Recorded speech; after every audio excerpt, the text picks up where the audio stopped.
Hi everybody, it's me, Ruth. I really don't want to make this video, but at the moment, because of everything that's going on, I feel like I need to. Let's get to it.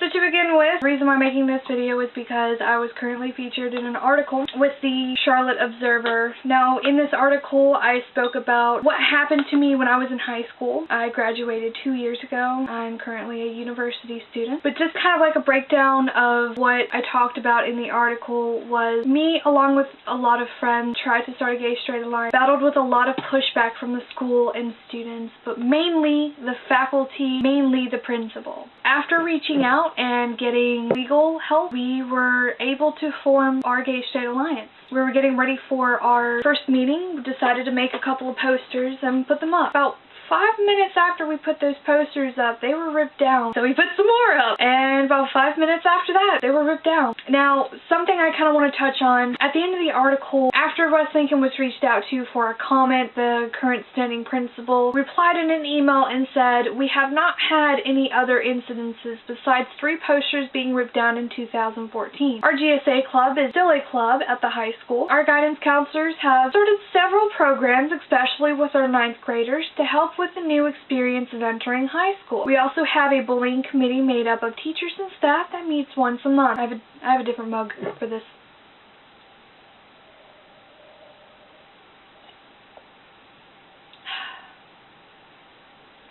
You're fucking kidding me, right? Now, for the people who were there, for the students and the staff, we all know that's a lie. And I'm making this video because I want to get everyone's facts straight about everything that happened. So, where do I even start? I'm so pissed off at this point. Are you fucking kidding me? After 2 years, you're still going to sit in your comfy little leather chair and lie through your teeth about what really happened. Excuse me for cussing. I'm really, I am so done at this point. I encourage everyone who's watching this, if you were there, if you know the truth, I want you to make a video, and I want you to tag this video. I want people to know what actually happened. Now, I understand, Mr. Clary, the new principal, that you're trying to protect the image of West Lincoln, but let's be honest, West Lincoln has never had a positive image.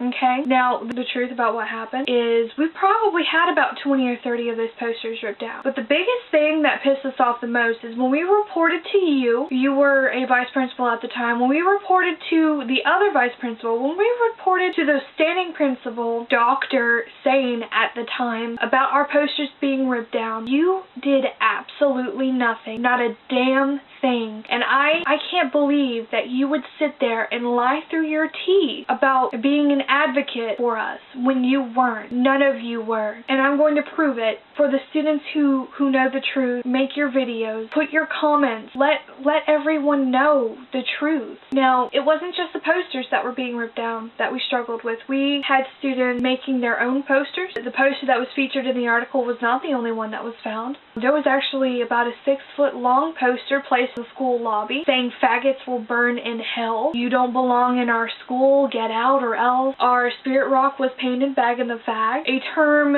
meaning that we are going to put you in body bags. So yeah, there's that. Also, step number 2, after my post about the article, I had people messaging me and saying, why are you advocating for this, because you're not even gay.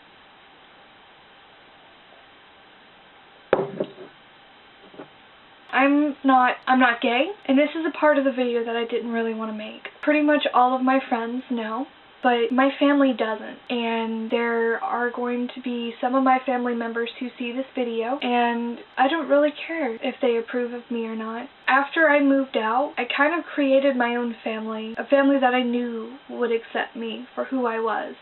I am queer, and my pronouns are they, them, and theirs. To kind of explain it a little bit more, I'm genderqueer, sort of under the term of being transgender, which means that my gender identity does not correlate with what I was assigned at birth. I have struggled with this my entire life. It's not something that I decided on when I met a couple of other LGBT friends. This is something that I knew when I was 5 years old. Sometimes I wake up and I feel pretty and I want to paint my nails and I want to wear a dress. And then some days I wake up and I want to bind my chest and put on masculine clothes And I get really excited when people call me sir. And then there's just some days where I don't really feel like much of anything. I'm just Ruth, and that's okay. My pronouns are not preferred, they are mandatory. I am not a girl. For those of you out there who are watching this and you don't agree, I don't really care. I don't need you in my life, but I'm sure you're going to try and put your 2 cents in anyway, so go ahead.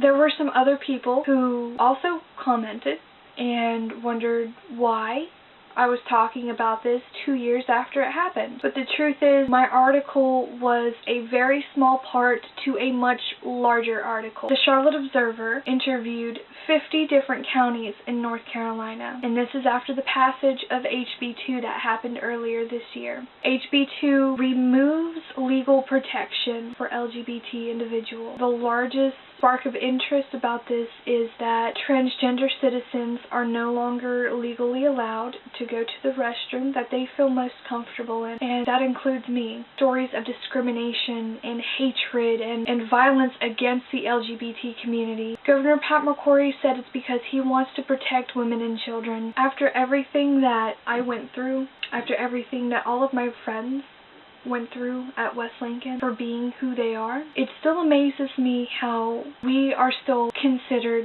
the bad guy. How people think, I can't comprehend why people would think that we're the people who you need to be protected from. Because in our eyes, we need to be protected from those who want to do harm against us. All for just being who we are. I'm going to share a couple other stories that was in this article. The first one that I want to share, in Orange County after the passage of HB2, there were a lot of LGBT people who were very scared, who were very depressed, and to show solidarity and acceptance and tolerance, a local church within that county decided to put up some rainbow flags. A week later, somebody went onto their property and set them on fire. There are a lot of other stories, but the last one that I want to end on is one in Rowan County. The family isn't exactly sure whether or not their son really was gay. He had wrote in his diary that he thought that he may have been gay, but he never got the chance to find out. One night after he came home from school, after a very long day of bullying and harassment, he told his mom and dad goodnight. He went into his room, and that's the last time that they saw their son alive. That morning, when she went in to wake her son up for school, they found him hanging in a closet by a necktie.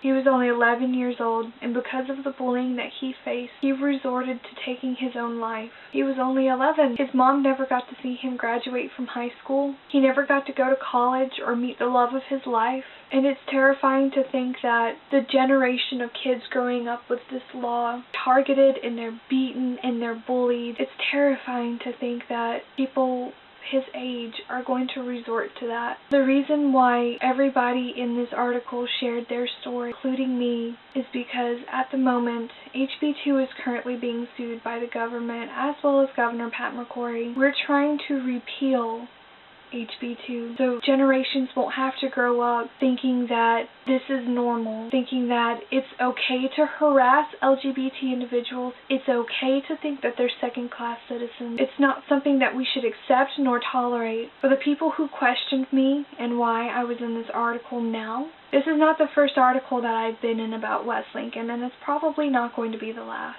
I had several students reach out to me because they were still being bullied just a week ago at West Lincoln. What angers me the most at the moment is how West Lincoln is still denying the fact that they were not supportive when we started the Gay Straight Alliance. Even now, they want to lie about what's going on. And I understand that I'm going to make a lot of enemies by talking about this stuff, and I really don't care. What I am most worried about are those students who are still having to face this, even more so now that HB2 is in effect. For those of you who said that if you're not gay, why are you worrying about it? Why are you advocating for LGBT rights? You don't have to be in this community to advocate for human rights. HB2 needs to be repealed because it infringes on the most private part of individuals' lives. I don't care if you don't agree with me. I encourage everyone who watches this video to make their own video, showing encouragement, their own coming out stories, talking about why HB2 should be repealed. And the last thing that I want to say is I want to touch on those individuals who are upset because they think that I'm only focusing on the negative. I don't want to diminish all of the fun and amazing and great things that we did in the Gay Straight Alliance. After things died down, we truly did have an amazing time, and I will never forget that. But if you call yourself a supporter, if you call yourself an ally, if you're in the LGBT community and you don't support your fellow LGBT friends and family, how can you call yourself an advocate? Just because it's not affecting you personally doesn't mean it's not affecting hundreds and thousands of others within our state. The reason why I brought all of this up again after 2 years is because this is still a very serious matter. There is a problem in our state.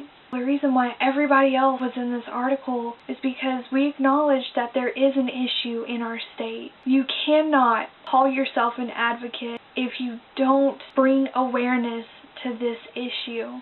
I understand that things are going great for the Gay Straight Alliance at West Lincoln. And alright, that's cool, but there's still a lot of work to be done. I know you want to focus on the good things, but at the moment, there's a serious call for help. We all need to come together to repeal HB2. We need to share our stories, and we need to create a community of acceptance and tolerance and education.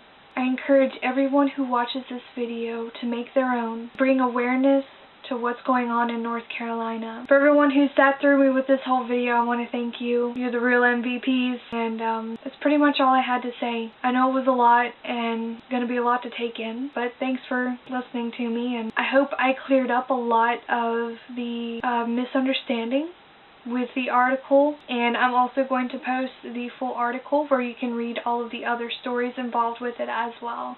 I'll see y'all later.